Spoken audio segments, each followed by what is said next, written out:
Le Seigneur soit avec vous. Et avec votre esprit. Évangile de Jésus-Christ selon saint Matthieu. Gloire à toi, Seigneur. En ce temps-là, Jésus disait à ses apôtres, « Ne craignez pas les hommes, rien n'est voilé qui ne sera dévoilé, rien n'est caché qui ne sera connu. Ce que je vous dis dans les ténèbres, dites-le en pleine lumière. Ce que vous entendez au creux de l'oreille, proclamez-le sur les toits. Ne craignez pas ceux qui tuent le corps sans pouvoir tuer l'âme. Craignez plutôt celui qui peut faire périr dans la géhenne l'âme aussi bien que le corps. 2 moineaux ne sont-ils pas vendus pour un sou? Or, pas un seul, ne tombe à terre sans que votre Père le veuille. Quant à vous, même les cheveux de votre tête sont tous comptés. Soyez donc sans crainte, vous valez bien mieux qu'une multitude de moineaux. Quiconque se déclarera pour moi devant les hommes, moi aussi, je me déclarerai pour lui devant mon Père qui est aux cieux. Mais celui qui me reniera devant les hommes, moi aussi je le renierai devant mon Père qui est aux cieux. Acclamons la parole de Dieu.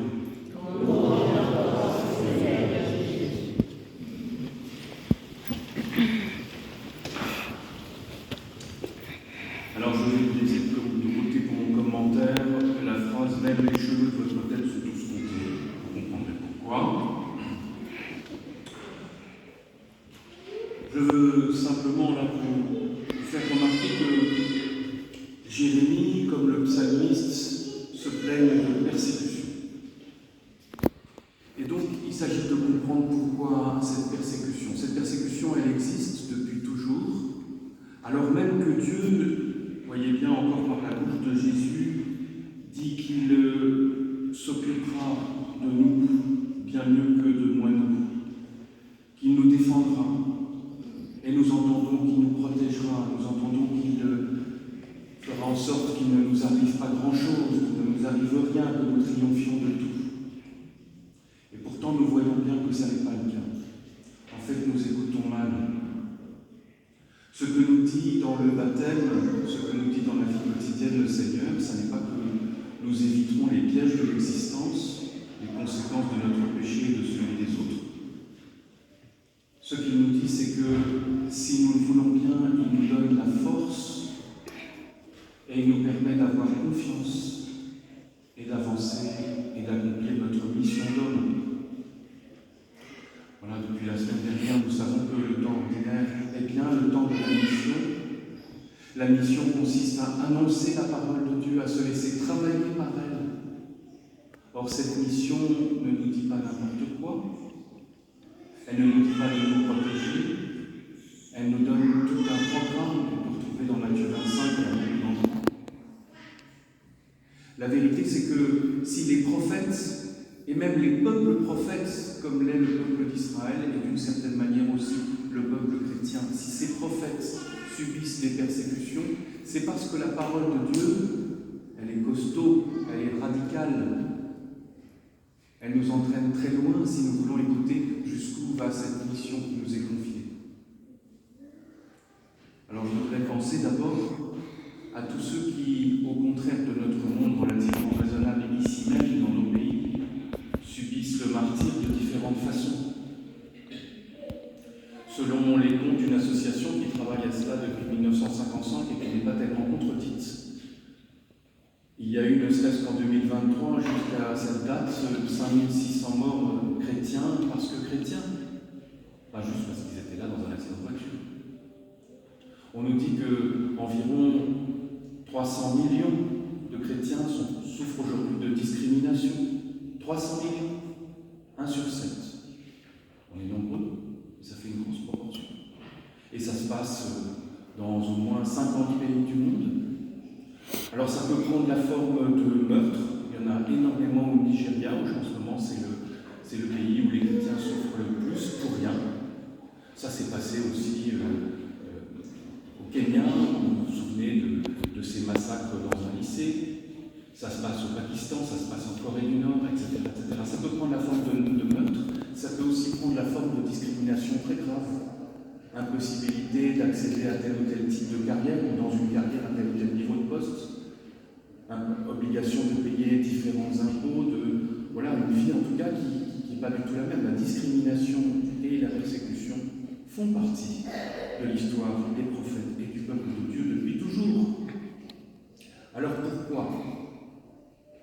D'une certaine façon, Saint Paul a déjà répondu. Il a dit, parce que à cause d'un seul homme, n'importe lequel d'entre nous, le péché est entré dans le monde, et le péché entrant dans le monde, il provoque des égoïsmes, il provoque des jalousies, il provoque des haines, et tout cela aboutit à des persécutions de l'autre.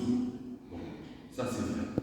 Et puis il y a aussi des situations dans lesquelles les chrétiens, ou les peuples supposés chrétiens, ont un peu exagéré, ont laissé des mauvaises traces, provoqué en effet des haines que l'on peut comprendre.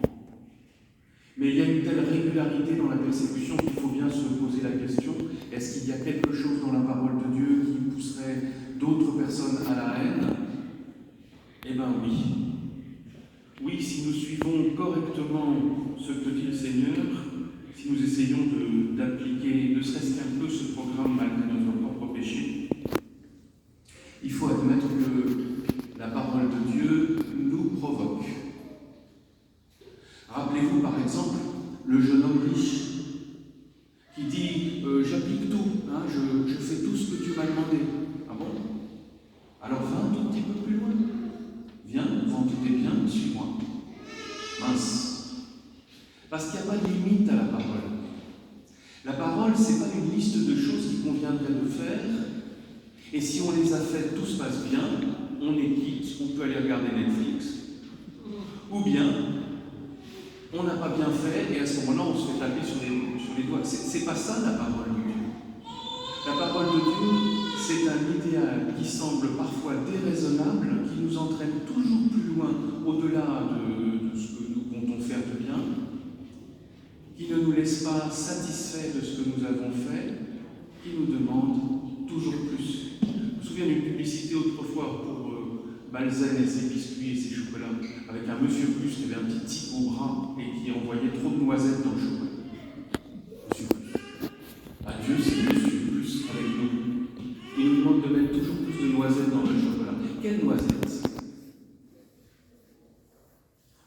Dieu est un Dieu de liberté.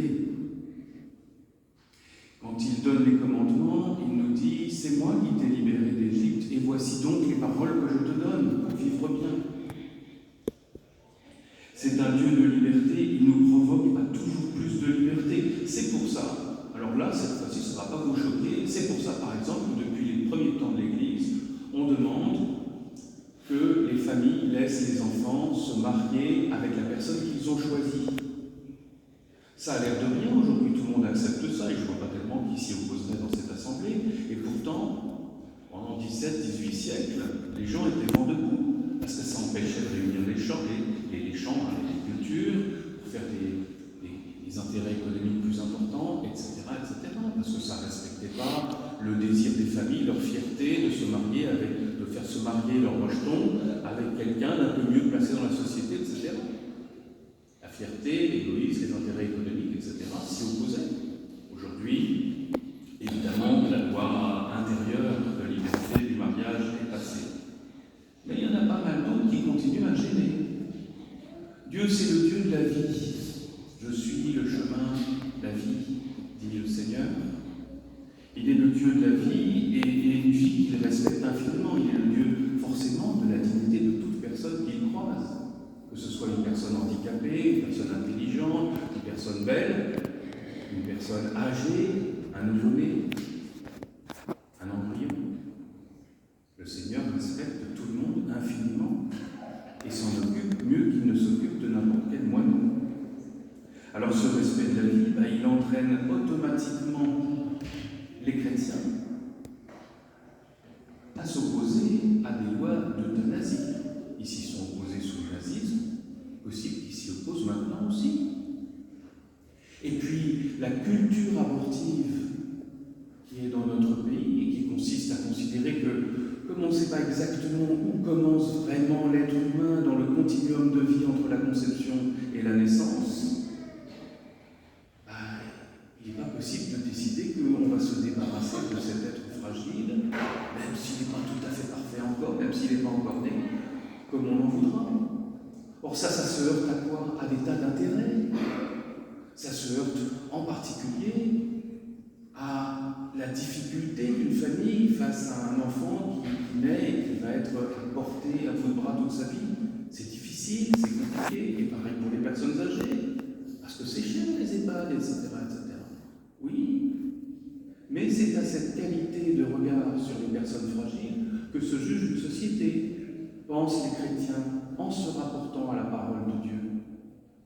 C'est pas facile, vous voyez bien que c'est d'une certaine manière déraisonnable. Dieu est le don, et Dieu est le Dieu du don absolu. Alors quand on voit des vagues de migrants débarquer sur nos plages, ou sur les plages italiennes et grecques, et venir jusque chez nous, beaucoup de gens, à juste raison humaine, disent mais on ne pourra pas, mais ils viennent manger notre pain, etc. Ils viennent prendre notre travail, tout ça. Oui, ça peut être très juste, du point de vue raisonnable. Et à la vérité, Dieu n'est pas raisonnable. Dieu nous dit, ouvrez vos bras comme j'ouvre mes bras quand je suis le père du fils prodigue qui voit arriver son fils et ne regrette encore rien. Il a fait de l'Église et qui a, je ne dis pas que c'est le cas des migrants, je développe. Et puis je dirais une dernière chose. Dieu est le Dieu de miséricorde. Parce que quand Jésus ici dit « je le renierai », ou quand dans certains moments dans la Bible on dit « Dieu est un Dieu qui va se mettre en colère », etc., il se met en colère parce qu'il voit le mauvais chemin que nous prenons, il voit que nous nous laissons gagner soit par notre égoïsme, soit par notre insuffisance de bonté, de générosité. Alors il hurle comme une maman qui verrait son enfant s'approcher de la falaise en courant. Il hurle pour qu'on s'arrête, pour qu'on revienne en arrière. Mais Dieu est un Dieu de miséricorde. Alors, le pardon inconditionnel, le pardon de celui qui vous a fait le plus grand mal, il va d'une certaine manière contre notre raison. Et est-ce que la plupart des parents ici, moi y compris, n'a pas enseigné à ses enfants à se défendre? Donc Dieu dit, tendez la joue gauche. Il est fou? Non. Il est plus juste que nous, il va plus loin. Et le chemin qu'il nous impose de prendre, si nous voulons le suivre jusqu'au bout, est un chemin délicat. J'indique dans l'éditorial que je suis en train de préparer un film sur les 21 martyrs d'Égypte, qui est un jour de fête des rameaux. Non, c'était pas c'est encore d'autres. Sur ces martyrs d'Égypte qui ont été décapités par Daesh. Je me souviens de cette image où on voit un prisonnier égyptien en orange avec un gars de Daesh en noir derrière lui, et on ne voit pas la fin de l'histoire, mais ils sont tous décapités l'un dans l'autre. Pourquoi? Parce qu'ils travaillaient en Libye pour nourrir leur famille et qu'ils n'ont pas voulu abjurer leur foi chrétienne. D'ailleurs, ils font tout pour, ils se tatouent là-bas, les Coptes se tatouent une croix sur le cou, sur la main, pour ne pas être tentés de renier leur foi, de retourner en arrière. Et donc, ils sont morts. Et donc, un jeune cinéaste qui s'appelle Samuel, troublé par ses frères coptes égyptiens, va donc sur place et il voit à la fois l'église qu'on y a construite, et puis il interroge les familles, et sur les 21 familles qu'il rencontre,